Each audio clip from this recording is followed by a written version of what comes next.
বাবু এখন সব বড় বড় পয়সা সব হলো আমাকে দিবে, বাবার কাছে জমা হবে। ঠিক আছে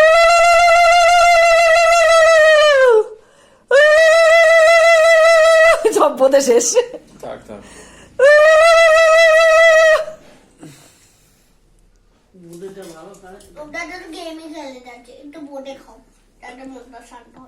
মনটা শান্ত। ভিডিও করছি তো।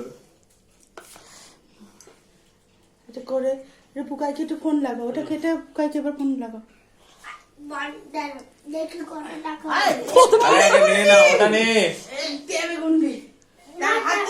আমাকে দাও, আমার খুচরো নেই, আমার সব দিয়ে দিয়েছি একে ওকে। 140 কে ভিডিও করছে? তুমি ভিডিও করছো আবার? হ্যাঁ তুমি আবার কেন করছো? আমি তো পাক করছি, পাক